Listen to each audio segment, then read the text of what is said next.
Sejam muito bem-vindos a mais um episódio do Me Convida. Tenho muito prazer hoje, porque o nosso programa de hoje a gente vai falar de um assunto muito bacana sobre a inclusão das pessoas com deficiência na sociedade de um modo geral. A gente vai falar um pouquinho de cada área e de como nós temos profissionais hoje atuando, quais são as instituições que trabalham para isso. E nada melhor de trazer uma convidada que trabalha diretamente e contribui muito para a nossa sociedade. Eu queria hoje apresentar para vocês e trazer e falar desse bate-papo que a gente vai ter com a Andréia. Seja muito bem-vinda, Andréia. Obrigada por você ter aceitado o nosso convite de vir aqui e falar um pouco para o pessoal que assiste o nosso Me Convida. Muito obrigada pelo convite, é uma honra estar aqui com você. Michele, a gente já teve alguns encontros, mas é isso, né? As parcerias, elas vão surgindo e eu agradeço essa oportunidade de estar aqui dialogando com você e com os demais que estão nos ouvindo para falar aí sobre diversidade e inclusão na prática, que eu acho que é isso, né? Tem que ser na prática. Verdade. É até bom a gente contar, né? Como que eu conheci a Andréia, gente? Todos sabem, a gente tem uma associação, eu e outras mães, uma associação que cuida, né, e dá apoio às famílias e às pessoas com deficiência na área do transtorno de desenvolvimento de um modo geral. E eu tive um caso que trouxeram lá na associação de um adulto, de um adulto autista de 18 anos, que não conseguia acesso à escola, não tinha acesso a nada, né? Estava preso dentro de casa. E a mãe também tinha suas limitações, porque também não podia deixá-lo com ninguém. E aí me falaram do Centro de Reabilitação de Piracicaba, que tinha um trabalho muito bacana lá, que desenvolvia também, que trabalhava com pessoas com deficiência adultas, que até então eu só sabia da parte das crianças. E nessa reunião com a diretora, né, lá da gerente do Centro de Reabilitação, eu falei um pouco do meu trabalho e como eu sou, né, gestora do INSS, ela falou, nossa, seria muito incrível você falar um pouco do seu trabalho aqui. E aí eu conheci a Andréia justamente nessa troca, trazendo um pouquinho do meu trabalho, que a gente faz lá no INSS, sobre reabilitação profissional, falar um pouco sobre os benefícios assistenciais que a gente também concede para as pessoas com deficiência. E aí eu descobri o papel e também o desempenho que a Andréia tem, todo o trabalho que ela executa lá no Centro de Reabilitação com a equipe dela. Então, achei muito importante trazer para vocês, porque muitas pessoas não sabem o que o Centro de Reabilitação de Piracicaba faz, como ele atua e o quanto ele contribui para a nossa sociedade, para as famílias e para do modo geral, até para quem não tem, né, nenhum parente com pessoa com deficiência, mas que é uma inclusão. Porque assim a gente vai assistir ou verificar o que é a diversidade de verdade. Essas pessoas não vão estar presas dentro de casa, né? Então, objetivo, né? Justamente. Então, antes da gente começar a aprofundar qual é o seu papel que você faz lá no centro, eu sei, assim, que eu sempre falo que eu, como mãe de autista, eu falo assim, vocês que cuidam dessas pessoas, vocês que desenvolvem e ajudam a criar habilidades, a desenvolver, tem que ter um dom. Né? Não é assim, eu vou ser do serviço, eu vou fazer formação no serviço social e eu vou dar assistência a pessoas, ou então eu vou ser um TO, um psicólogo, né? Nessa área. Aí a minha pergunta é essa, André. Quando você fez o serviço social, por que você escolheu justamente se dedicar a essas pessoas? Porque a área do serviço social é muito ampla, né? Muito, tem muitas áreas para a gente estar atuando, né? O serviço social, na verdade, a inclusão da pessoa com deficiência, para mim, nasceu de uma outra forma, né? Além do profissional, eu tenho um primo que tem deficiência, então eu tinha contato com uma pessoa com deficiência desde bebezinho, porque ele tem a mesma idade que eu, então a gente sempre conviveu.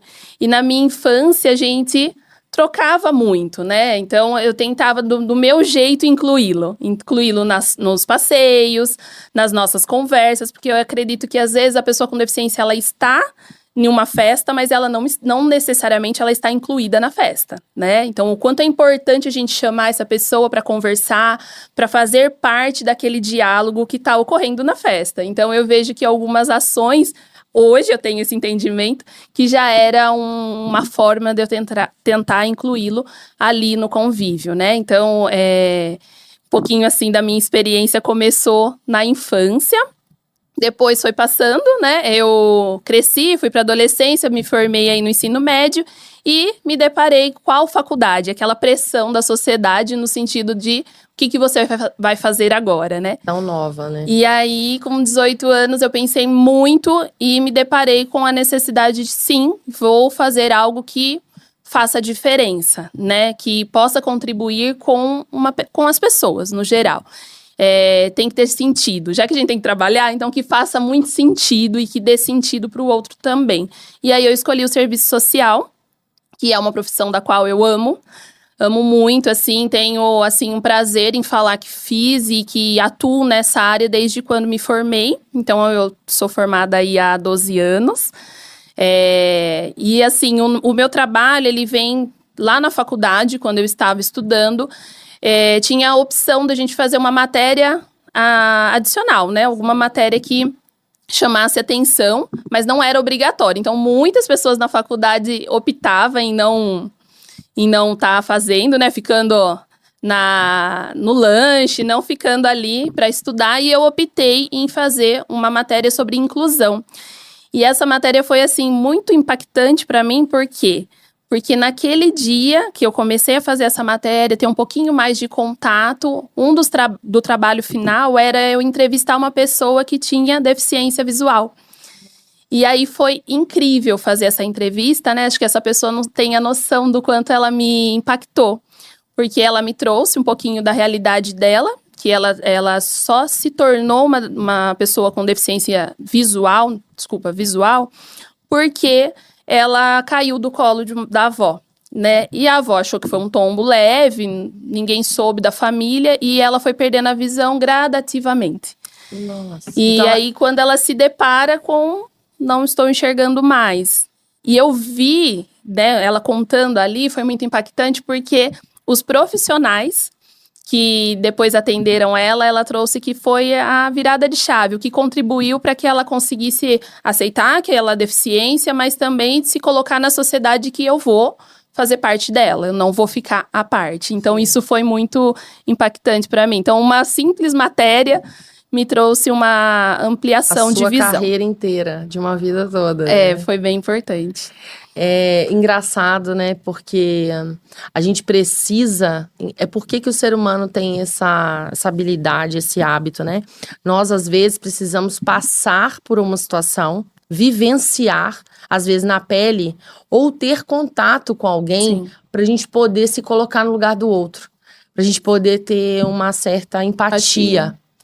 No meu caso, eu não convivi com pessoas com deficiência e eu não sabia nada sobre autismo. E eu só tive essa necessidade e virada de chave em trabalhar de um modo geral com a inclusão e querer muito isso e trabalhar para isso por causa do meu filho. Porque houve essa necessidade, porque até então também não consigo. Tinha contato. Justo. E aí você é meio que alienado, porque não tem nada a ver com você, né? Vamos seguir a vida. Só que a gente começa a entender que as pessoas com deficiência, ela tem algum tipo de deficiência em algo, mas ela não tem em outras. Ela tem habilidades diferentes das outras, e cada um, e tudo bem. O que é o normal, né? Isso. Porque não tem um padrão. O que é o padrão? O que é o padrão? Então, assim, as pessoas todos nós somos diferentes e temos habilidades em algo e algumas dificuldades em outro. E aí você começa até a conseguir, né, a se relacionar com todos os tipos de pessoa. E eu acho que isso que é incrível quando você tem contato com essas pessoas. Você disse que o seu primeiro contato foi com uma pessoa com o seu primo. Ele tem qual tipo de deficiência? Deficiência intelectual. Ai, que é muito também um prejuízo grande e é difícil até de se comunicar, né? Sim. De você acionar aquela caixinha ali, de fazer uma conexão. Eu tive um contato com a Associação dos Surdos de Piracicaba, com a Bia, né? Que é a presidente lá da associação. E eu chorei na primeira vez que ela fez a tradução, né?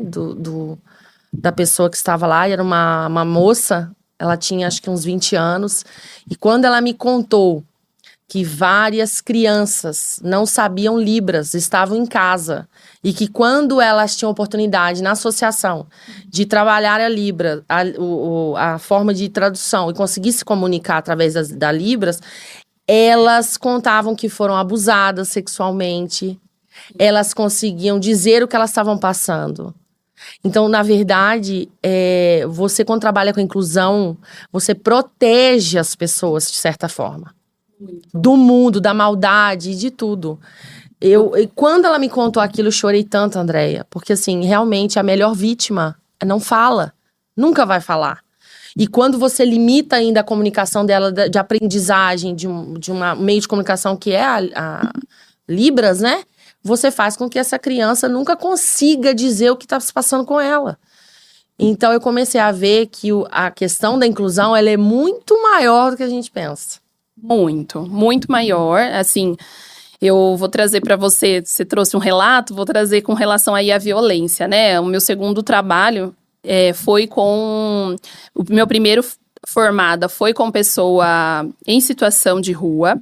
E o segundo foi no CREAS, que é um serviço que atende situações de violações de direito de criança e adolescente. E nesse segundo, foi algo muito importante, assim, que acontecia muitos casos de criança e adolescente com e sem deficiência.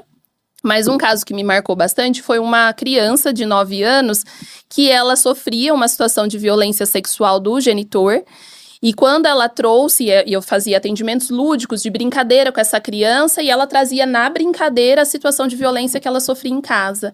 E aí a gente, né, cheguei para minha gestora e falei, olha, a gente precisa tomar uma providência, porque não um indício muito grande que está aparecendo aqui, né? A gente precisa informar os órgãos competentes, porque a família não está protegendo.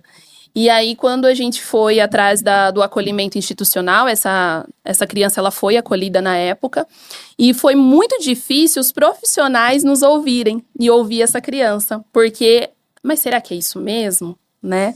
Será? Será que não é algo da cabeça dela? Não. Né? Existe aqui indícios e a gente precisa olhar para isso. Então, hoje existe dados do Unicef, a última pesquisa que teve em 2021, onde pessoas com deficiência, crianças com deficiência, elas sofrem mais violência, 4 vezes mais violência do que uma criança sem. Então, isso é muito importante a gente falar sobre isso, porque elas não são ouvidas. E a gente não pode não ser ouvido, a gente tem que ouvir. Se você parar para pensar que o abuso infantil, né, a criança já é uma vítima, né, uma vítima vulnerável, a criança com deficiência é mais ainda, verdade. Porque aí ela é 4, e aí tem um aumento, né? Justamente por isso. Porque se é uma criança que não tem uma deficiência, ela vai dizer, ela pode falar. E as que não falam? E as que não ouvem? E as que têm alguma deficiência cognitiva, que não tá entendendo o que está acontecendo ali? E não vai poder...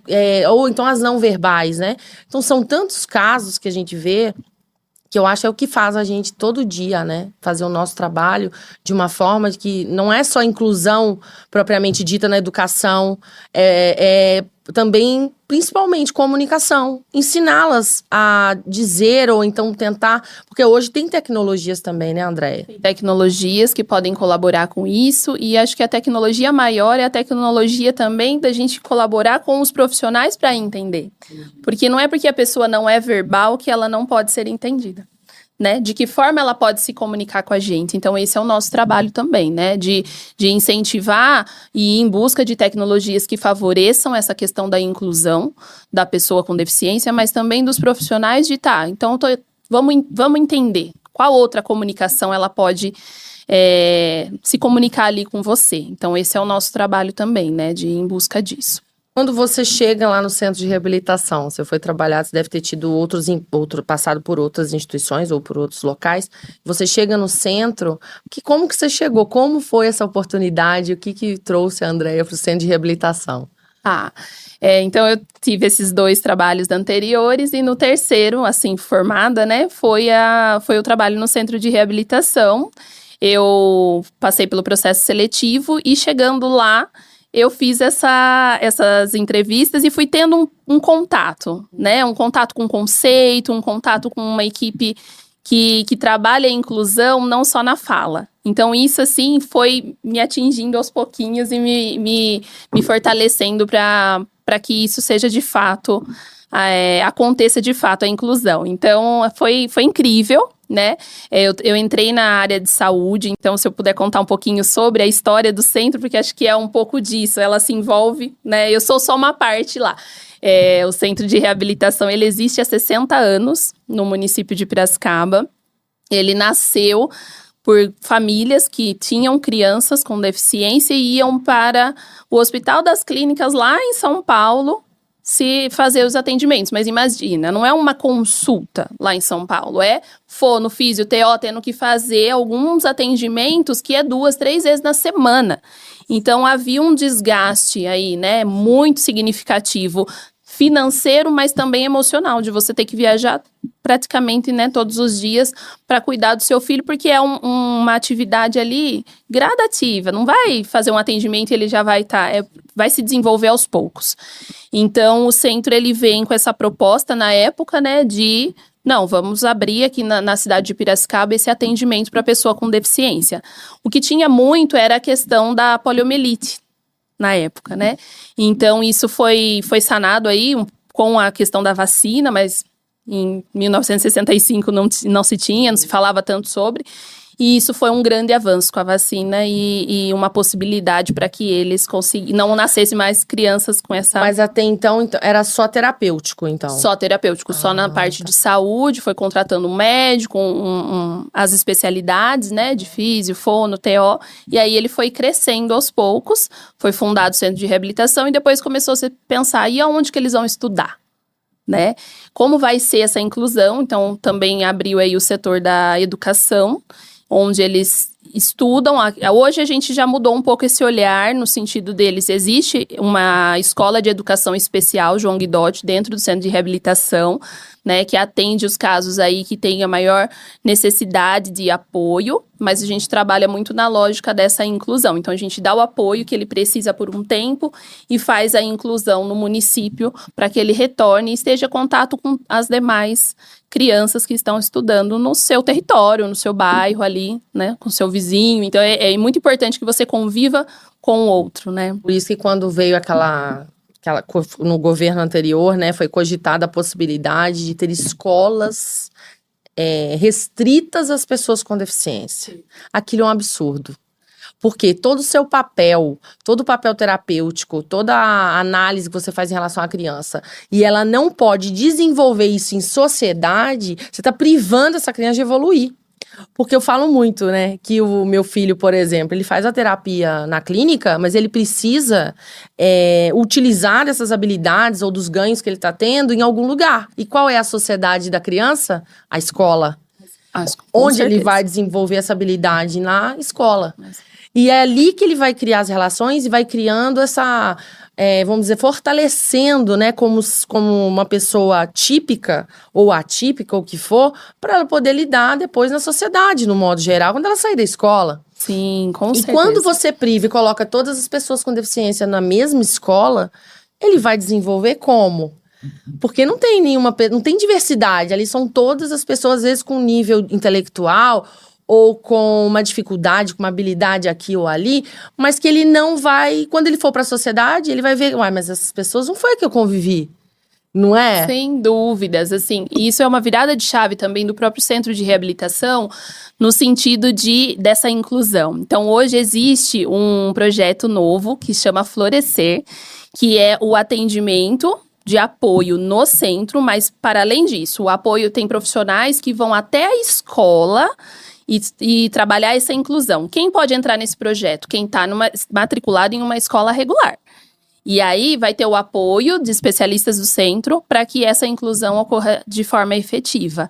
Então, nós temos ainda, como a lei, ela existe aí, né, da inclusão, mas é isso. Não se dá para fechar uma escola do nada. Então, existe sim ainda, mas a gente já teve mais de 400 alunos na escola. Hoje a gente tem 100 e pouco. Então, de forma gradativa, a gente tem feito essa transição para a inclusão, de fato, na rede regular, que é esse o objetivo. Porque senão a gente exclui também lá dentro. E não é esse o nosso trabalho. Então, é um olhar, assim, na educação, ela está sendo um movimento muito importante que está ocorrendo. Né? Isso você tem razão. É claro que a gente tem casos e casos, né? Que precisam, às vezes, de um atendimento mais especial, mais restrito, ou só ali, né? Com um acompanhante, que vocês têm casos aí por um tempo. Por quê? Porque essa inclusão vai ser mais morosa. Então, quanto mais tempo vocês fazerem esse papel, né, de suporte, aí ele vai ter um retorno. Que seja amoroso, que for, mas ele vai voltar. Sim. E aí ele vai ser inserido na escola municipal, na escola estadual, né, dependendo. Queria perguntar para você também, né, dentro desse centro de reabilitação tem outros ainda projetos que vocês fazem, né? Tem outros. Então nós temos aí 4 pilares do centro de reabilitação: saúde, educação, assistência e desenvolvimento social e inclusão profissional. Então são 4 frentes. Da saúde, então, assim, médicos, fono, físio, TO, assistente social, psicólogo, pensando desde o bebezinho até a vida adulta. Então, é uma parceria hoje que o centro... Então, ele saiu daquele lá de há 60 anos atrás, né? Da questão mais familiar e foi criando algumas parcerias também, apesar de ser uma OSC, uma OSC, uma organização da sociedade civil, que atende mais de 900 pessoas nesses quatro áreas.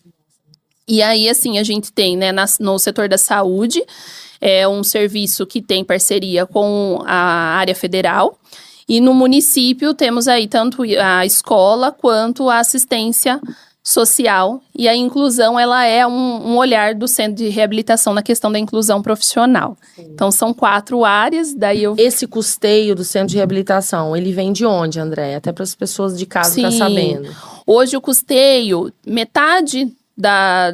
do financiamento, de todos os gastos que nós temos, que o principal é RH, né, recursos humanos, ele vem das parcerias que nós temos aí na instância federal e municipal, parceria com o município, um repasse financeiro.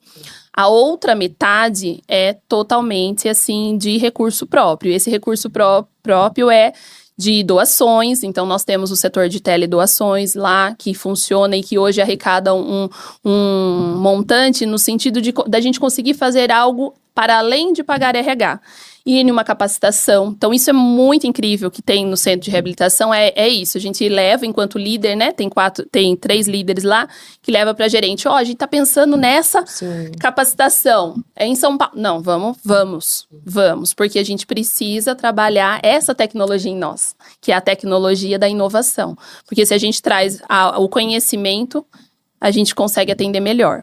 Então, é um recurso, né, do teledoações. Nós temos o Clube Mobiliza, que é com a nota fiscal paulista. A pessoa, hoje já não dá mais nada, né, a nota fiscal paulista. Se ela destina o CPF dela para o centro, então toda a compra que você passa sua nota fiscal paulista, uma porcentagem vai para a entidade, né, para a instituição. E aí esse recurso também é um recurso muito bem-vindo e que faz, assim, uma grande diferença no nosso trabalho.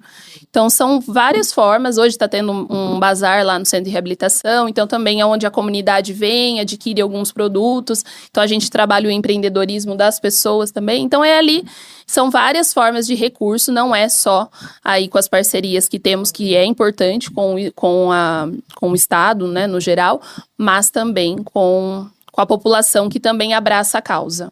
Olha que coincidência feliz, né?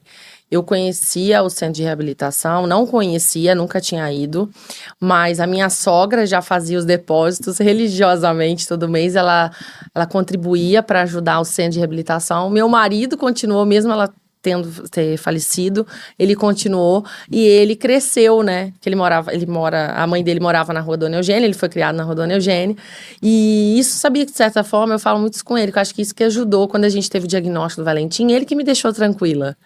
Porque como ele teve muito contato, ele jogou muita bola no centro de reabilitação com as crianças com deficiência.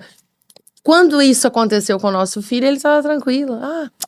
Eu conheço essas pessoas, eu tive contato. Então, a gente sabe, né, da capacidade, de que é necessidade de uma terapia, uma necessidade de evolução, porque ele via como aquelas crianças estão evoluindo de certa forma. Então, assim, eu acho que o contato ajuda muito. Quem tem, gente, e quem não tem, pode ter.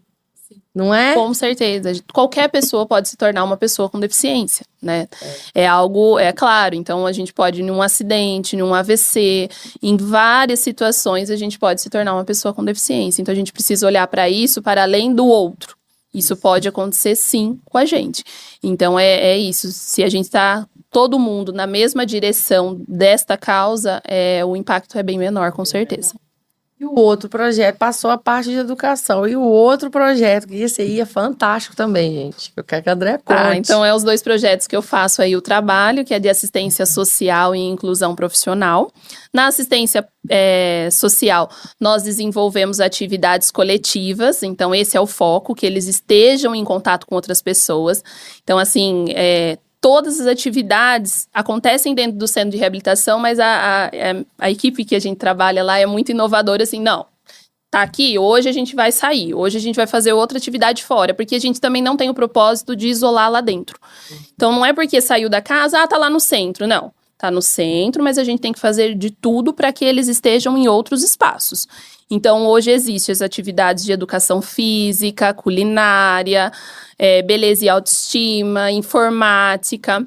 Então, o que aquele atendido tem o desejo de estar fazendo, né? Fazendo de atividade, ele faz ali e tenta desenvolver sua autonomia e independência. Então, esse é o nosso apoio. Então, eu tenho lá 3 públicos, a gente fala, né? Tem atendidos que têm uma dificuldade muito maior, né, um comprometimento, e aí a gente precisa estimular mais, por exemplo, não sabe escovar o dente, então a gente vai na prática com um cuidador no banheiro, vamos lá, vamos treinar isso, como fazer, incentiva a família, porque tem uma questão também que a família, hoje na assistência, a gente atende de 18 mais, então são os adultos. E as famílias, quando elas têm o diagnóstico, às vezes se depara com alguns médicos, alguns profissionais que vão falar, você vai ter uma eterna criança. E para desconstruir isso é muito, muito difícil. E não, você não vai ter uma eterna criança, desde que a gente consiga colaborar para desenvolver. A família colaborar nesse desenvolvimento, a sociedade, né? E os serviços que atende. Então, é por isso. Então, a gente tenta trabalhar todas essas questões com as famílias, né? A gente tem um grupo de famílias lá no centro de reabilitação para dar todo esse suporte, todo esse apoio. É bem legal que a gente usa tanto o grupo com temas, mas também a gente faz um grupo na cozinha, para você ter uma noção. Então, a gente vai fazendo bolo com as famílias ali, conversando, dialogando das experiências para que esse não acreditar que foi colocado, foi imposto pela sociedade, porque não é fácil, é uma barreira, né? É sair com uma pessoa com deficiência, tem os olhares, às vezes a gente não sofre a barreira ali falada, ela é bem velada, na verdade. E aí, isso desmotiva. É mais fácil a família, vou ali no mercado, deixa eu ir sozinho mesmo, porque eu já vou enfrentar aquele olhar, já vou enfrentar aquela barreira. Então, esse é o nosso trabalho de desconstruir isso com as famílias. Sim. Então, a gente faz esse trabalho com visita domiciliar, com atendimento individual, grupal. E também a gente tem uma assembleia lá, que é um diferencial também nosso, que é ouvir. É a hora que os profissionais sentam e a gente vai ouvir o que os atendidos têm a dizer. E aí, quando eles trouxeram várias demandas importantes, e uma das demandas que eles trouxeram foi 2 que impactou bastante, que eles tinham um sonho de ir para a praia, né, e eles nunca tinham ido, então foi algo assim que o pessoal trouxe, na assembleia, apareceu isso, Andréia, daí a gente, na reunião de equipe, né, tá, e como que a gente vai fazer para acontecer? O que a gente vai fazer acontecer? E aí aconteceu, né, isso já faz 2 anos, a gente foi para a praia com eles, tinha atendido que nunca tinha vivenciado essa experiência, né, porque tem situações de muita vulnerabilidade, né, financeira aí, então é isso, é acreditar no sonho do que eles estão trazendo. E uma outra situação que teve também foi uma barreira que eles trouxeram na assembleia de, tá precisando de corrimão aqui dentro do centro, e aí? Porque a gente trabalha no centro de reabilitação, só que eu não tenho deficiência, então não é uma barreira para mim descer uma rampa. Você não vai né? se atentar ou sentir necessidade. Sentir necessidade. E aí tinha o corrimão, mas não tinha do outro lado. E aí eles trouxeram, isso aqui é uma dificuldade, né? Quando eu subo, eu tenho uma dificuldade. E aí foi muito bacana, porque aí a gente conversou com a gerente, a gente já mobilizou, tá, então vamos usar e vamos... E porque a gente precisa ouvir. precisa ouvir. Então é o momento que a gente fica quieto e ouve. E aí eles trouxeram, precisa disso. E aí a gente foi atrás e hoje já tem lá o corrimão. Então é isso, é dar voz à pessoa com deficiência. Né? Tem aquela frase que todo mundo fala, né? Nada de nós sem nós, né? Nada da pessoa com deficiência sem ela, porque é ela que vai trazer as dificuldades e as facilidades do que ela tá vendo. Então é isso. O nosso trabalho na questão da assistência social é essa, e um muito inovador que a gente começou, que é o Projeto Livre Trânsito. O Projeto Livre Trânsito é um trabalho que começou agora em março, que é ir na casa dessa pessoa com deficiência e ensiná-la a se locomover no seu território, no seu bairro, né? Então, assim, tem atendido que quer aprender a ir na padaria e a família tem esse medo, esse receio, que é natural, todo mundo já teve, né? De soltar o seu filho, e quando se tem uma pessoa com deficiência na família, você tem mais ainda esse receio, e aí a gente está fazendo treino com eles. Então a gente tem lá um instrumental, né, de um atendido que ele começou tudo vermelhinho, né, a gente fez por cor mesmo, ele tem insegurança, ele não se atenta a sinais, e aí passou, já estamos aí na 3ª semana com ele, e ele já foi para o amarelo em alguns pontos e verde em outros. Então, antes o nosso cuidador, ele ia até o domicílio para ir de ônibus com ele. E hoje ele já encontra no ponto. Então, a gente já está de forma gradativa trabalhando para que ele faça esse livre trânsito sem ninguém, sem nenhum profissional. Esse projeto, quando vocês me contaram sobre esse projeto do livre trânsito, eu achei sensacional. Porque você dá autonomia para essas pessoas e, principalmente, você, de certa forma, está ajudando também essas famílias. Famílias que nunca imaginaram que o filho ia pegar um ônibus e ia para casa sozinho. Muitas vezes essas famílias abdicaram de muitas coisas também para fazer essa questão do transporte. O transporte sempre foi um empecilho, um dificultador, assim, é como se fosse um limitador até de uma evolução, de um tratamento, de ir numa terapia, de ir no médico. E agora ele vai ter essa autonomia. Quando vocês falaram que eles já estão pegando o ônibus sozinho, que eles se encontram com o profissional, o cuidador, no ponto de ônibus. Achei incrível. Gente, o que é pouco para as pessoas, ganhos, né, e habilidades pequenas, para eles faz muita diferença. É muito desafiador, né? E ao mesmo tempo é gratificante. É desafiador, é pensar em todas as formas, né? E aí eu fiz a primeira reunião com as famílias e as famílias traziam assim, não, mas ele pode se perder, ele pode tomar um ônibus errado. Daí e você nunca tomou um ônibus errado? Porque eu já tomei, né? Então, assim, pode acontecer e a gente vai dar subsídio de que se eu me perder, como eu vou perguntar, eu vou estar com o meu documento, como eu vou estar na sociedade como qualquer pessoa. Vocês treinaram eles, né? Vocês passaram esse comando, essa atividade, mas pensando em todas as situações. Isso. Se ocorrer isso, você faz isso, né? Nada é assim, solta meu filho ali, não. Sim. Então é de forma bem gradativa e no tempo de cada pessoa. Então todo o acompanhamento que nós realizamos lá, ele é muito personalizado. Então cada um tem uma realidade. Tanto é que lá funciona de segunda a sexta e não necessariamente todos os atendidos vêm de segunda a sexta. Cada um tem uma necessidade e vai ser visto dessa maneira. Então, esse é o trabalho da assistência. E nós temos também um projeto que chama Programa Empresa Inclusiva, que é a questão da inclusão da pessoa com deficiência no mercado de trabalho. Então, é o apoio para a empresa, porque a gente entende que a barreira não é porque a empresa não quer incluir, né? A empresa tem as dificuldades, porque a sociedade tem as dificuldades de saber como incluir, como falar, né? Como entender o que aquela pessoa com deficiência está querendo dizer. Então, esse programa, ele vem dar o apoio. Então, esse é o nosso diferencial. Por quê? Porque a gente não inclui, né? A gente não fica indicando pessoas, a gente não faz a questão da contratação. A gente trabalha depois que contratou. Esse é o nosso diferencial, porque assim, o pós-colocação que é o mais difícil. Se manter no trabalho. Se manter. Justamente. Em 2023, o Observatório dos Direitos da Pessoa com Deficiência fez uma pesquisa em Piracicaba e houve 515 inclusões e 512 desligamentos. Então, é isso, é nadar contra a maré mesmo, no sentido de como assim 515 inclusões e 512 desligamentos? Então, quer dizer que a pessoa não permanece, né? A pessoa não fica. E não fica por quê? Porque não tem apoio no sentido de qual que é a barreira que ela tem ali. Então, a gente faz um trabalho com os gestores, com a equipe que vai trabalhar com aquela pessoa com deficiência, prepara uma entrevista adaptada. Porque não é só a empresa, né? Pode ser a família também. Pode ser a família É um conjunto que tem que colaborar para que ele permaneça, no trabalho, né? Isso. E para ele permanecer, ele precisa de todo esse apoio. Então, esse é o nosso trabalho lá. Fazer as reuniões com as famílias, os atendimentos individuais. Hoje a nossa consultora fez uma visita domiciliar para entender qual que é a realidade ali, como que ele vai fazer para chegar até o trabalho. Então, e a empresa também, muitas vezes, ela quer incluir, mas não sabe como. Então, o centro de reabilitação, ele está lá para apoiar mesmo, para poder dar esse suporte e essa base.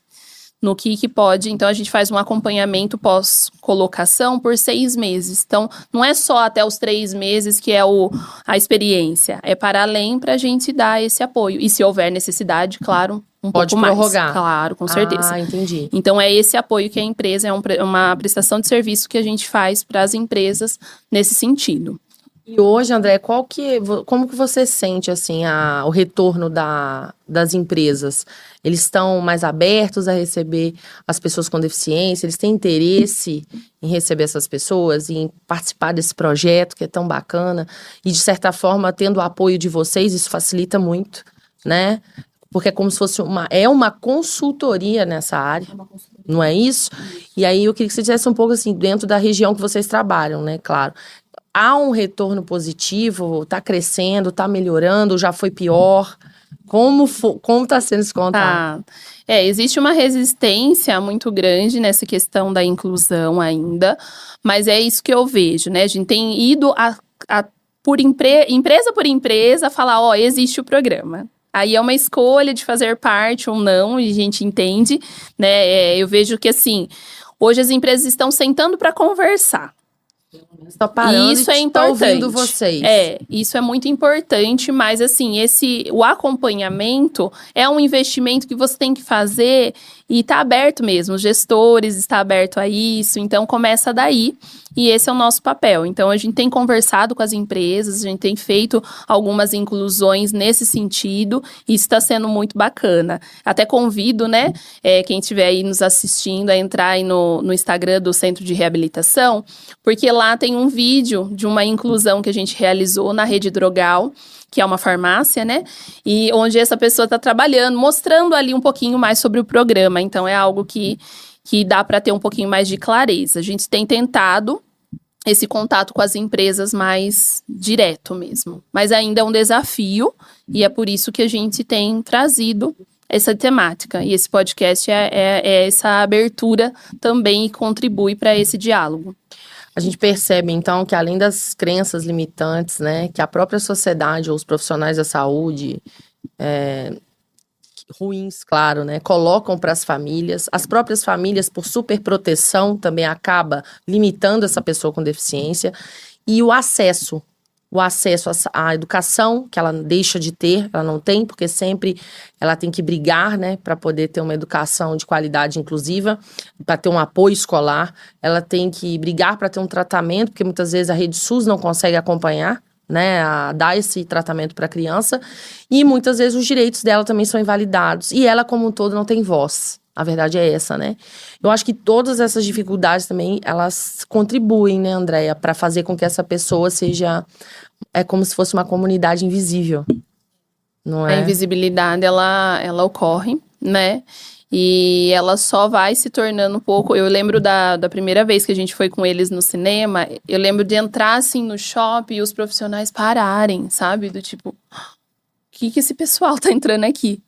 Sabe? Foi muito impactante, porque eu olhava os professores, parecia que a gente era alguém fora do comum ali, porque a gente não pode, eu sempre falo isso, né? A gente não pode se acostumar em andar no centro, no shopping, no mercado e não ver pessoa com deficiência. Sendo que só o centro de reabilitação atende 900 pessoas e tem muito mais que não participa do centro de reabilitação. Então, como assim? Onde estão? Onde estão essas pessoas? E essa invisibilidade, ela acaba ocorrendo pelo cansaço e a sobrecarga que a família fica mesmo, porque a sociedade olha diferente, porque a sociedade traz uma barreira com a questão do capacitismo, então ela não colabora também. Então é por isso, né, que a gente precisa lutar todo dia um pouquinho para avançar nessa questão. Por isso até convido a todos que estejam nos ouvindo agora a doar, ajudar, colaborar como puder, né, Andréia? Para o centro de reabilitação, que é muito importante o que vocês fazem lá. E com recursos próprios, com as doações. E a gente sabe que vocês hoje atendem 900 com um valor, né, que não seria o ideal, podia ter maior, né, para a gente poder oferecer para mais pessoas. Porque eu acho que o centro de reabilitação, acho que esse é o intuito, né? A gente poder colaborar com mais famílias. 900, nossa, eu tenho certeza que tem fila de espera hoje, né? E você sabe mais ou menos, assim, as pessoas têm procurado muito, né? Muito. Hoje a gente tem bastante pessoas em busca do centro. Na verdade, o centro de reabilitação ele não atende só Piracicaba, ele atende região, então tem mais 9 cidades porque são cidades menores e que daí no município não consegue abrir um serviço e aí disponibiliza, né, perua, vans, para estar indo e levando essas pessoas para o centro de reabilitação e fazer os seus atendimentos ali. Então, hoje a gente tem sim filas de espera, mas a gente busca fazer todo o acolhimento o quanto antes para entender essa demanda, porque às vezes também é um encaminhamento que a gente pode estar fazendo, é alguma orientação, às vezes é urgente, então a nossa acolhida, ela tenta ser o mais rápido possível para poder entender qual que é a demanda e tentar incluir. Então, esse é o nosso foco também. O que eu percebo, eu não sei se você você tem muito mais conhecimento para falar, é que a barreira da limitação, do capacitismo, ela não abrange só as pessoas com vulnerabilidade econômica, ela abrange todas as classes sociais, né? E parece que quanto mais a pessoa tem posses ou ela tem um recurso financeiro maior, ela tem uma tendência também a esconder aquele deficiente, né? Porque, de uma certa forma, cria uma vergonha, como se fosse uma vergonha ter uma pessoa com deficiência dentro da sua casa. A gente percebe muito isso quando as pessoas entram em negação, né? Quando ela recebe um diagnóstico de um filho ou qualquer outra coisa, ela tem dificuldade em lidar. Como eu vou lidar em sociedade agora que eu tenho um filho atípico? Como eu vou lidar na sociedade sabendo que eu tive um filho com síndrome de Down? Não é assim? E a questão da família, qual é o peso que ela tem na construção dessa pessoa, para ela poder se entender como cidadão, fazer parte da sociedade? Quando você traz isso, eu queria até indicar, eu lembrei você falando de um vídeo que tem no YouTube, quem quiser pesquisar aí, chama Bem-vindo à Holanda. Não sei se já assistiu. Não. É um vídeo que fala de uma mãe que tem uma pessoa com deficiência, que nasce uma pessoa com deficiência, né? E ela traz sobre... ela desenhou uma viagem, né? Porque a gestação é uma viagem. Você vai criando uma expectativa daquele bebê, de como vai ser, de como... E aí, quando nasce e tem a deficiência, ou até mesmo quando a gente adquire, é uma outra realidade. Não é aquele sonho, aquele lugar que você queria chegar, não foi. Né? Teve uma expectativa e não foi aquela. E aí, cada um vai ter um jeito, cada pessoa vai ter um jeito de lidar com aquilo. Então, tem pessoas que alguns dias consegue, alguns meses, tem pessoas que há alguns anos, porque cada um tem um processo para poder acolher. Você disse, né, o seu marido foi o seu apoio ali. Sim. Naquele momento. E é isso. O quanto é importante essa rede de apoio para a gente conseguir entender e passar por esse processo. Tá, cheguei no momento em que eu entendi que não era essa a realidade, mas é isso, né? No sentido, é o meu filho, o que eu vou fazer para acolhê-lo? E aí buscar por ajuda, e os serviços, eles têm que fazer esse trabalho mesmo, não só o centro, como qualquer outro serviço que atende pessoa com deficiência, e não só serviços que atende pessoa com deficiência. Porque ele não tem que ficar só em um serviço. Eu vejo, às vezes, a gente vai discutir caso com alguma outra instituição, né, que... Postinho de saúde. Tá, não, mas ele já tá lá no centro de reabilitação, não. Tá, mas ele também tem que vir aqui fazer consulta com o médico daqui, com o clínico, com o pediatra, ele não tem que ficar lá. Limitando, né? Ele não é uma pessoa, ele tem outras demandas, para além da questão da deficiência. Então é isso, é buscar, né? A família, ela deve sim, às vezes, ela é muito julgada no sentido de que, essa família tá aqui esbravejando, né? Brigando. E às vezes brigar pelo menos para ser ouvida. Porque forma que ela aprendeu. Que ela aprendeu e que ela conseguiu ser ouvida, porque não a sociedade não ouve. Então é bem importante a gente ter essa conversa, mas também é importante que as instituições consigam fazer esse trabalho, como os serviços da prefeitura e todos os outros espaços. Eu percebo na associação, quando as mães nos procuram, é que há um cansaço, há uma desistência de algumas famílias até em acreditar, uma resistência em acreditar que possa mudar aquela realidade dela, a realidade do filho dela. Quando você apresenta uma saída, muitas vezes ela desconfia, porque ela já tentou tanto, ela já bateu com tanta cara na porta, tantas pessoas falaram não, que ela já nem acredita mais. Ela acha que você é só mais um que vai ajudar. Eu percebo muito isso. E quando a gente consegue atingir o objetivo, você vê nítido, né? O quanto você conseguiu mudar até o conceito dessa família em relação a começar a acreditar novamente em políticas públicas, em profissionais. Teve casos, eu como advogada, né? Teve casos que a família pediu um tratamento, a gente não conseguia. E eu disse que existiam ações judiciais que caberiam, que a gente poderia entrar. E aí, mas isso demora, mas isso não vai dar certo. A gente já fez isso, a gente já foi em tal lugar. Então, a sociedade também a gente dificultou e burocratizou tanto o acesso dessas pessoas em todas as áreas, que essas famílias estão começando a acreditar que é verdade. E algumas estão desistindo. E aí, essas crianças, nós estamos prejudicando muito, porque elas vão ficar em casa, sem educação, sem saúde, sem tratamento. E quando esses pais forem embora, algum momento, quem vai acolher? É essa pergunta, acho que todos os pais com deficiência se perguntam.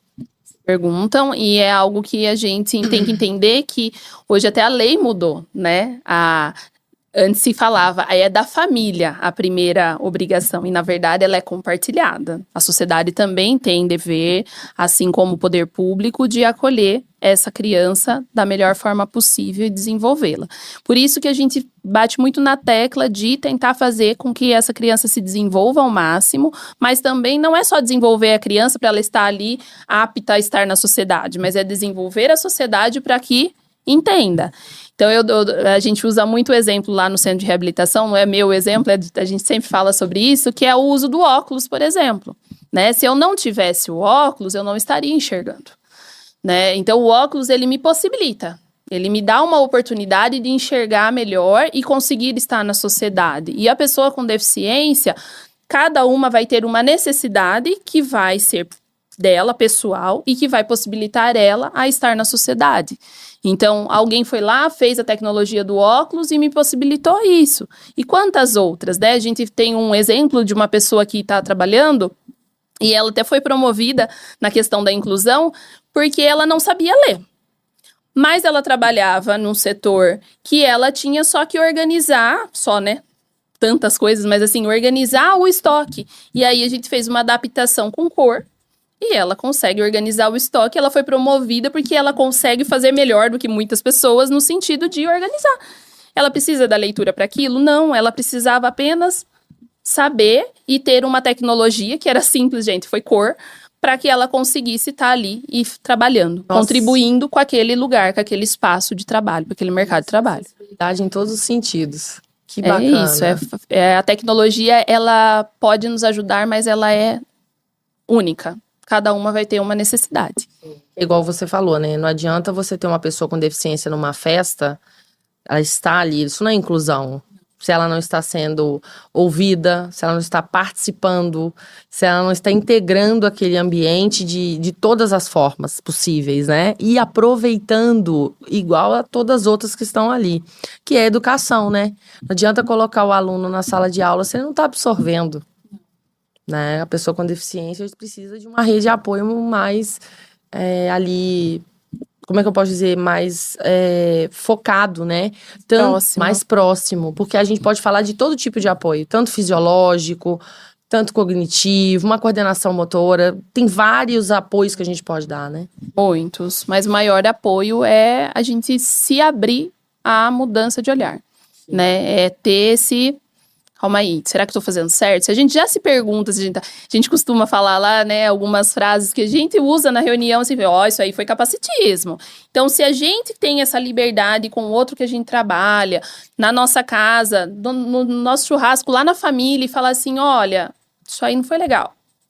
Olha, essa frase aqui não foi bacana. Esse jeito que você tratou o fulano, se você tivesse tratado de outro jeito, né? Então, as reflexões que a gente possa fazer no nosso dia a dia, no nosso cotidiano, isso já vai mudando a sociedade. Mas a gente tem que querer fazer, né? Então, é gradativo, mas é necessário.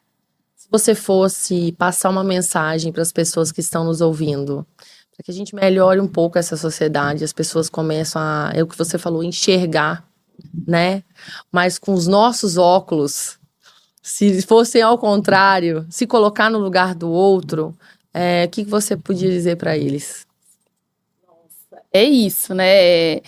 Eu acredito que é você dar a oportunidade mesmo de convivência, né? A gente teve uma situação, né, na Festa das Nações, onde uma pessoa com deficiência visual se perdeu da outra que estava ali. E aí eu ouvi, ela tava com o cachorro, que é o cachorro que ajuda, né, ali a guiá-la. Né? E aí eu ouvi pessoas ali na festa falando assim, não, finge que não é com você, finge que não é... Como assim finge que não é com você? Tem uma pessoa perdida, a gente tem que ir ali ajudar. E aí eu fui, e a gente conseguiu depois localizar, deu tudo certo, né, a gente localizou a companheira dele, e eles foram e curtiram a festa. Então é isso, é a gente poder não fingir que não é com você, porque é com você. A sociedade não é, eu vou esperar ter uma pessoa com deficiência na minha família, eu vou esperar, se eu me tornar uma pessoa com deficiência, essa causa não é única, né, de uma pessoa só, ela tem que ser de todas nós. E no dia a dia você pode fazer isso, você pode colaborar. Então, quando você tiver contato com uma pessoa com deficiência, ou quando você tiver a oportunidade de falar sobre isso, que você fale de uma forma, né, que não seja capacitista, que você consiga fazer essa junção aí da inclusão mesmo, né? Eu até queria deixar bem claro, quando eu fiz a palestra lá no Centro de Reabilitação, na verdade foi um bate-papo muito bacana, eu tive contato com alguns profissionais da sua equipe, que você percebe e sente que aquelas pessoas vivenciam a vida dessas pessoas com deficiência como se estivessem na pele delas. Eles conseguem se colocar nesse lugar. Claro que não é o meu lugar de fala, porque eu não sou uma pessoa com deficiência, eu não preciso, mas se eu tiver um mínimo, né, de bom senso, igual você falou, imagina se fosse eu perdida, não gostaria de uma ajuda? Por que não ajudar o deficiente visual, que você perceba que tá ali, ou o cadeirante, que tá com dificuldade de passar com a cadeira de roda? Tantas barreiras que tem. Com tantas barreiras que ele tem, não custa. Eu percebi muito essa questão da barreira arquitetônica quando eu tive a minha filha, né? Minha filha tem 3 anos hoje e eu tinha que andar com o carrinho de bebê. E aí eu falei, gente, a gente não consegue andar na cidade com um carrinho de bebê. Então imagina para a pessoa com deficiência que está com a sua cadeira de roda, é muito mais difícil. Então assim, eu consegui perceber ali um pouquinho do que eles passam todos os dias, né? Então a gente tem que ter essa empatia mesmo e esse olhar mais inclusivo, que é esse o nosso papel. Na verdade, a gente chega à conclusão que não é a pessoa com deficiência que se limita. Não é a limitação dela, não é a deficiência. É tudo que gira em torno dela. A sociedade, o que está ofertado a ela, o deslocamento. É isso que faz com que a pessoa com deficiência esteja mais ainda invisível nas suas casas, sem acesso a nada. Quem vai trazer essas pessoas para o mercado de trabalho, quem vai trazer a diversidade e vai dar autonomia, liberdade econômica, vai ser nós mesmos, somos nós, né? Esse é o nosso papel fundamental. Isso. Eu vejo esse compromisso de todos os profissionais do Centro de Reabilitação e de outras instituições também, mas para além das instituições, que seja nosso. E esse podcast é isso, está sendo uma grande oportunidade de outras pessoas ouvirem e entenderem do que a gente está falando. André, se você podia falar de novo, como que a gente faz para contribuir com o centro de reabilitação? Como é que a pessoa que está ouvindo em casa, se ela quiser ajudar a partir de agora, como que ela faz? Ela pode nos ligar, né? DDD 19 3437 7200. Então, 3437 7200. E pode entrar em contato com o nosso Teledoações, assim como também tem o Clube Mobiliza, que a gente motiva muitas pessoas a estar contribuindo, que aí a nota fiscal, o que você passar na sua compra, vai estar um pouquinho, então você não tira nenhum dinheiro do seu bolso, mas você contribui ali, cada compra que você faz, reverte um pouquinho para o centro de reabilitação, e esse montante nos ajuda bastante. E aí eu passo o meu CPF para vocês, né, eu informo que eu vou, tudo que entrar vai direto, eu não preciso fazer nada. Não precisa fazer nada. A gente só precisa fazer um cadastro onde linka o seu CPF, faz um link com o seu CPF com o centro de reabilitação. E qualquer prêmio, tem muitas pessoas que têm essa dúvida, né? E o prêmio que a nota fiscal pode proporcionar, que assim, muito difícil, muito raro, mas pode acontecer.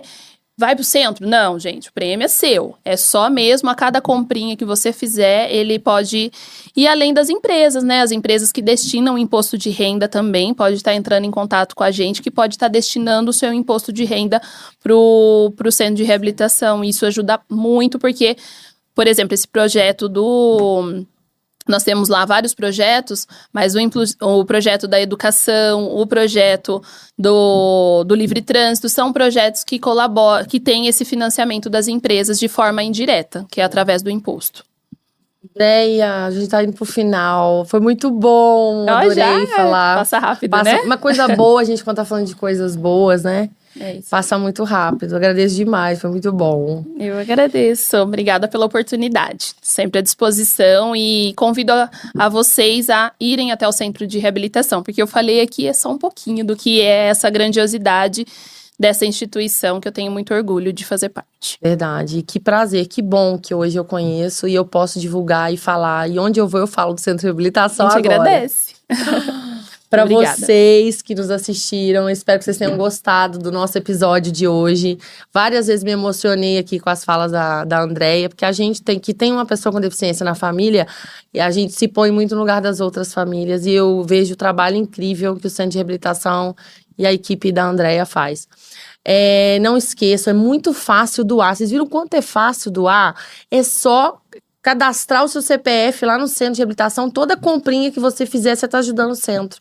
Você está ajudando várias pessoas. Hoje, atualmente, só 900 famílias. A gente pode aumentar isso aí. Isso depende de nós.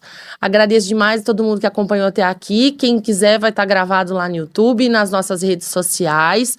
Depois vou divulgar as redes sociais da Andréia também. Quem tiver... O Centro de Reabilitação tem também redes sociais, quem quiser pode procurar. Um beijo grande e até o nosso próximo episódio.